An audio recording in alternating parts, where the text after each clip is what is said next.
In 1959, Mercury would offer wagons in Commuter, Voyager, and perched at the top with all of its fake wood paneling and just absolute glory, the Colony Park. Mercury wagons were advertised as the Mercury Country Cruisers. All wagons were hardtop variety, meaning that there wasn't a center post. Bonus, do you know the first American company to produce the first hardtop wagon in the 50s? In the comment section below. All of Mercury's wagon offerings could be either had in 6-passenger or 9-passenger configurations.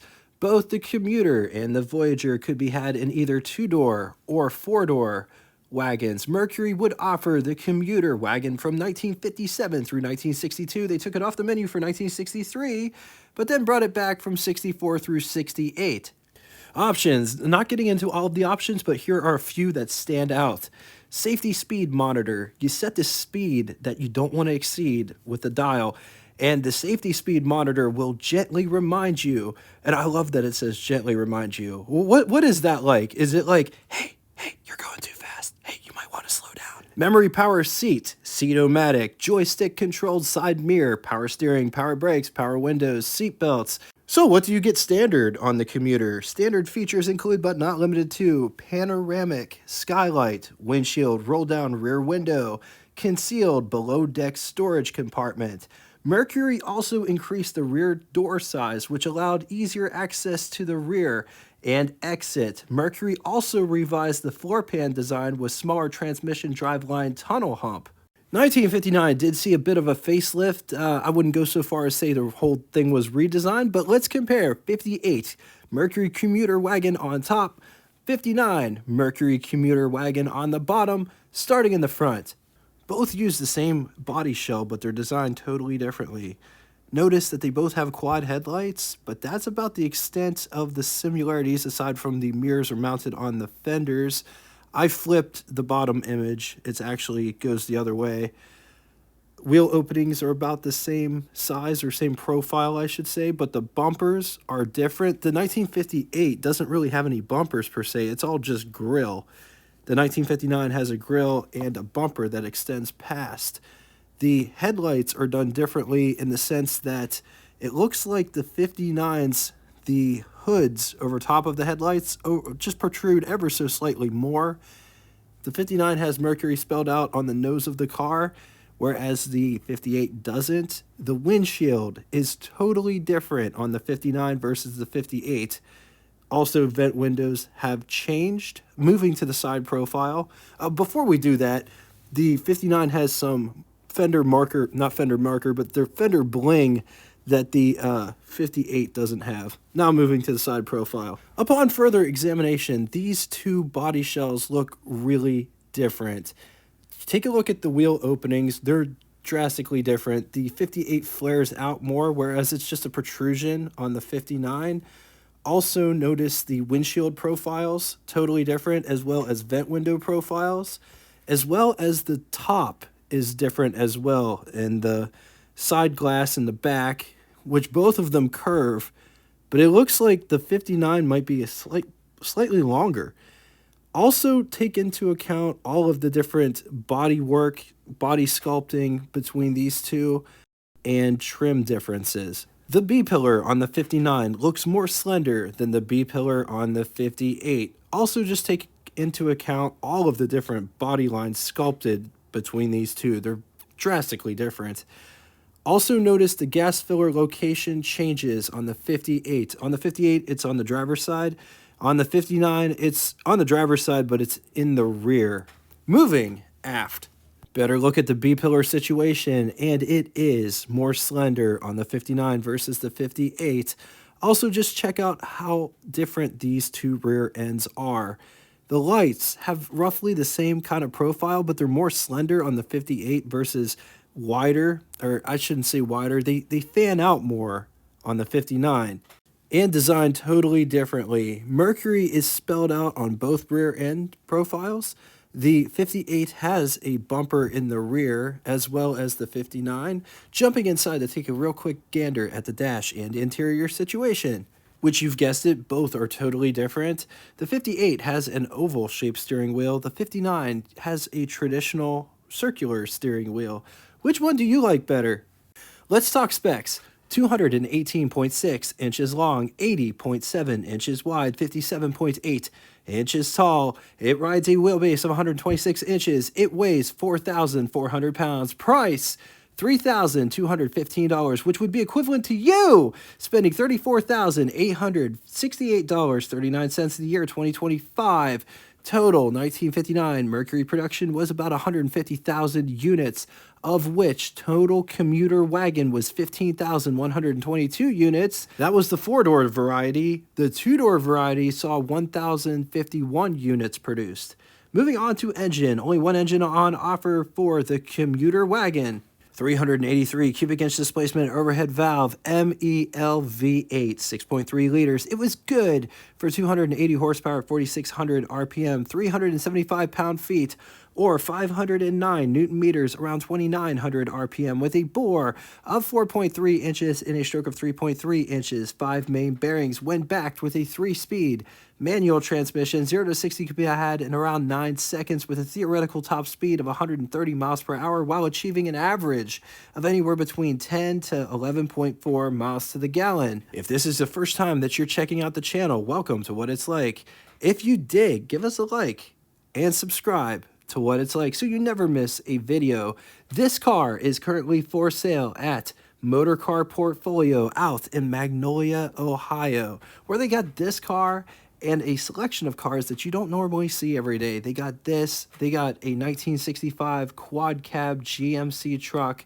When was the last time you ever saw one of those? It's going to be featured on the channel eventually, as well as they had this 1965 Ford Thunderbird. 4 hours of operation, directions, and to get the full scoop on this very car, be sure to click the link below after the show. Let's talk styling on this absolutely gorgeous car. Just look at all of the different oval shaped squares, or rectangles I should say. They're not really rectangles because they're curved, so I guess you'd say that they're ovals, but it doesn't have the traditional shape of an oval. Turn signal indicators are recessed inside this bumper down here. There's lots of detail going on in this bezel design. Notice how far that recess is. Mercury spelled out nice block formation on the nose. Notice the C, how it's actually all of the letters that curve, which is super interesting. I never noticed that before. V badge.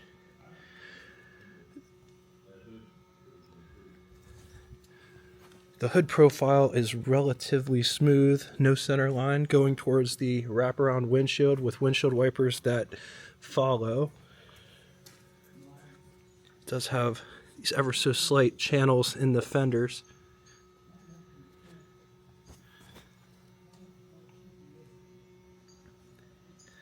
The bumper profile is super clean. Also notice how this back here mimics the bumper as it pushes up.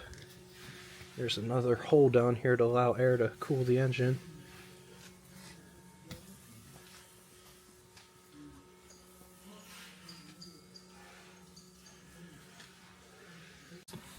The more time you spend with this design, the more you see. I love how this line comes down and then blends into the fender.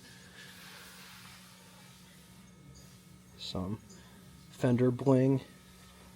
Bumper wraps around to the wheel opening. The wheel opening is just kind of rolled behind and then it protrudes outward here.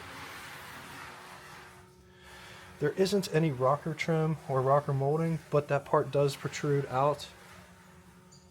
Just take a look at that side profile.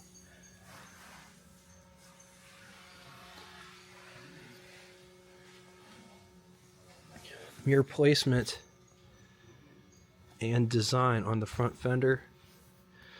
Look at how that is designed. Notice it's wider up here and then it tapers down.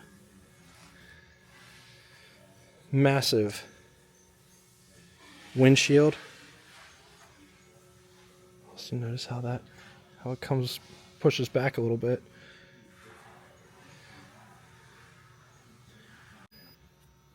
antenna swept back. It's also on this really nice Art Deco style base. Just look at how that windshield wiper is placed. It comes all the way over on the curved part. The driver's side isn't like that.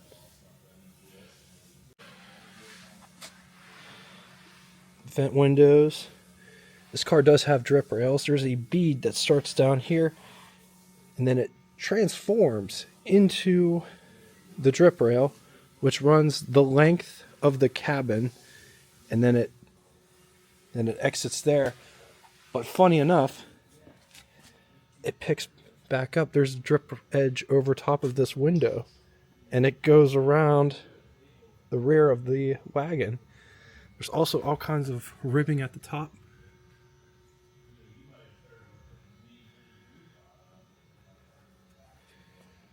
Just take a look at all of this bright work running the top of the belt line of the car.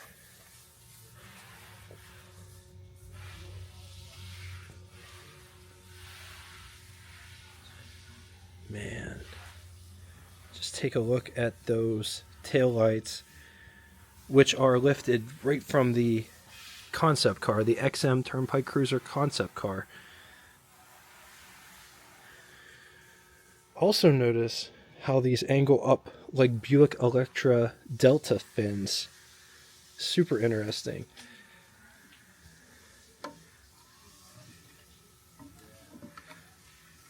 There's the gas filler right there, right below the backup lights.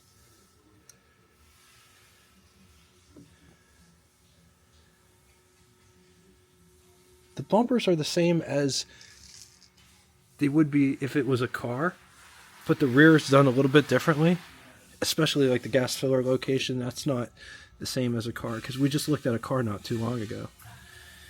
And there's beads in the back. Mercury spelled out in block formation on the tailgate.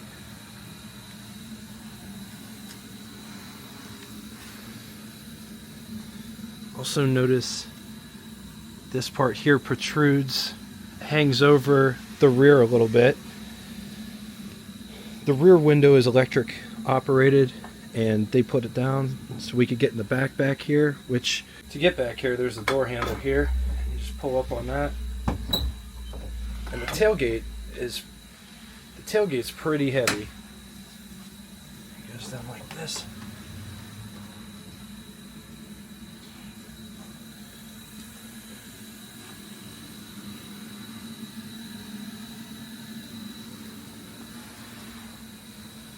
So it's got this like rubber mat material with these bright pieces.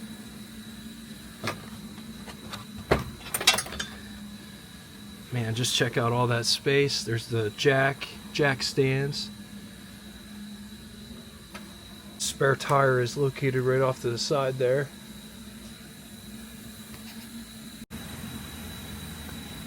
Just check out these heavy duty hinges for the tailgate. Tailgate weighs a considerable amount.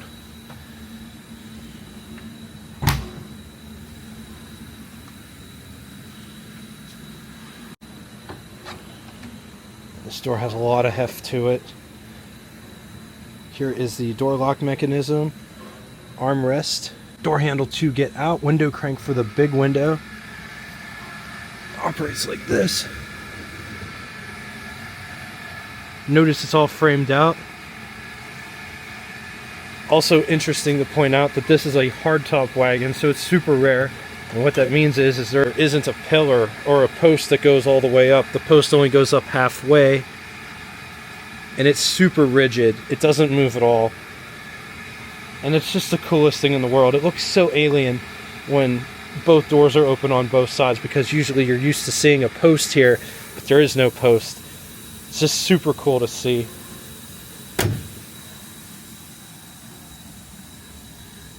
Vent window. Coming down inside the pedal box down here, you have the high beam switch right behind the parking brake, hood release, brake release, power brakes, as it is stated on the brake pedal and gas pedal. Just take a look at this interior.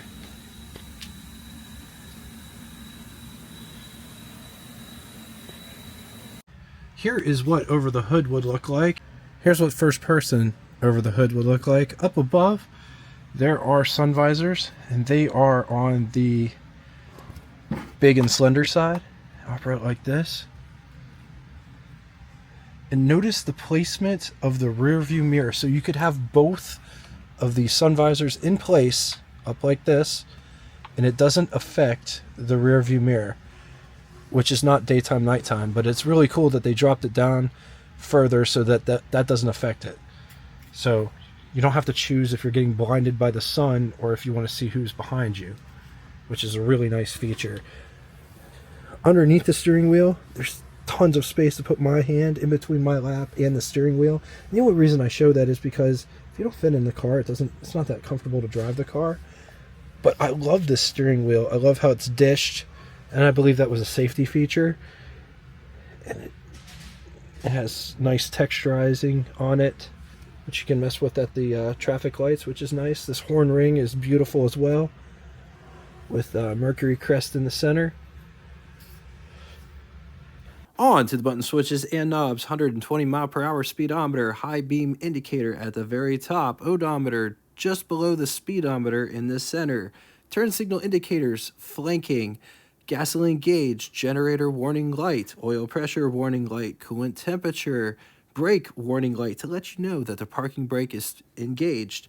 Drive modes read park, reverse, neutral, drive, low, rear window switch. Headlights, key, left air footwell vent, 2 sliders. The top one controls low and high temperature, higher temperature to the right. Bottom slider controls where the air goes. Defroster, lighter, fan blower speed with high at the top, off in the center, low at the bottom. Windshield wipers with the wash feature in the center. There's an ashtray there, as well as another ashtray underneath this clock. Gotta have 2 ashtrays.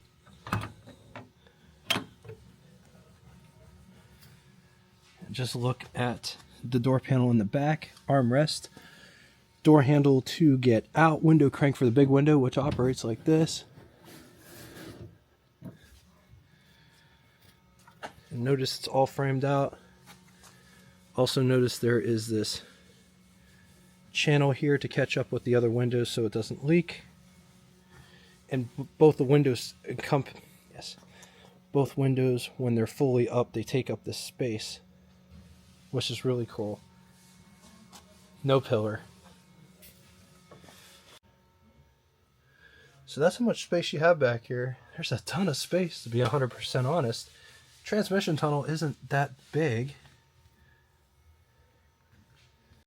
Also wanted to show you this part here, this trim piece. It goes past the door panel, so whenever you close it,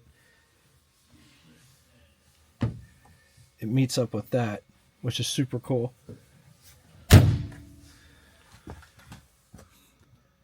Here's what the front looks like from the back. Let's take a quick gander at the greenhouse or the pillar to glass ratio. It is nice in this car, very airy in this wagon, and that's what visibility will look like out the back while the tailgate's open. Seat back profile, very comfortable. It is rather upright. Does dip down slightly back there, but it's not an issue whatsoever. It's super comfortable back here.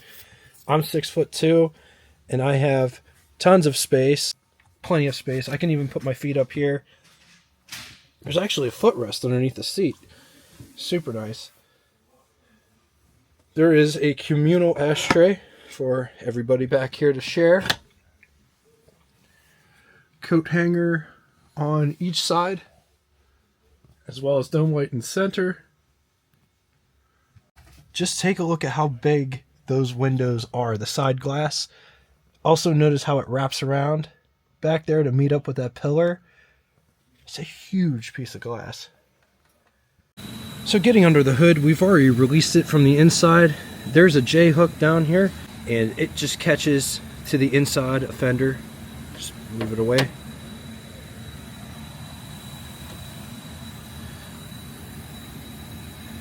There it is. Man, take a look at that big engine.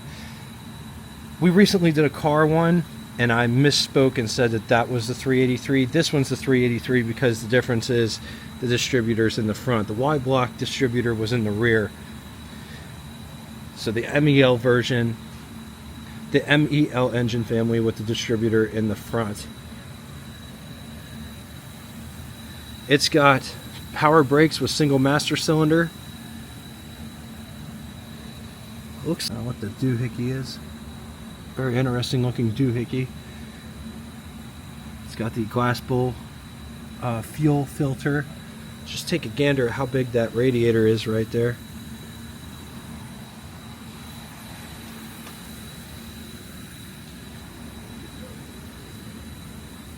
It's a 12-volt battery.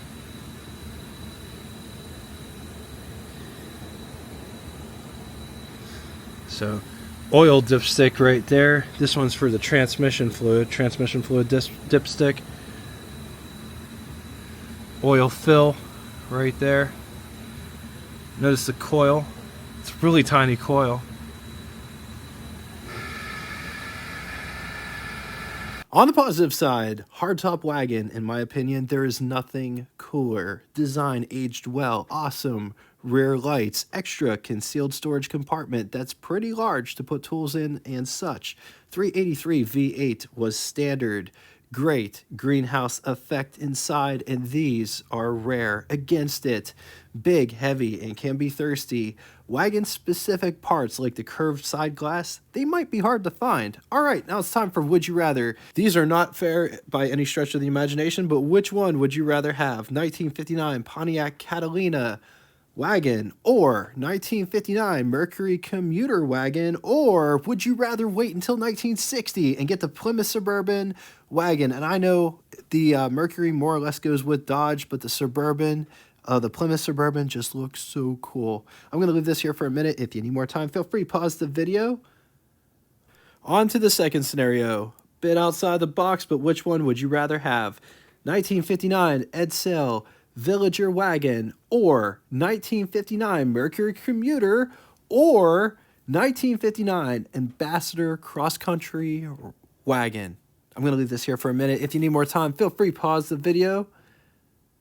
Now it's time for Name That Tune. First person to give both the name of the band and the song title and the lyric that comes next will have their comment pinned to the top of the comment section. Gotta keep those love good. So just looking for the lyric that comes next, as well as song title and band, to have your name pinned to the top of the comment section. Thank you all so much for coming out and watching this. If you'd like to get in touch with me, shoot me a comment in the comment section below, or you can always send me an email at what_its_like@yahoo.com. Thanks again for everything that you guys bring in the comment section, and until next time, toodaloo! Hey, I wanted to do the toodaloo! You haven't been around to do the toodaloo in a long time. Welcome to the after show. This part of the video doesn't have any sound or commentary or music, but you can put whatever sound or music you'd like in the background. You get to see this car in its entirety and all of the different lines and trim pieces and where they go. Enjoy.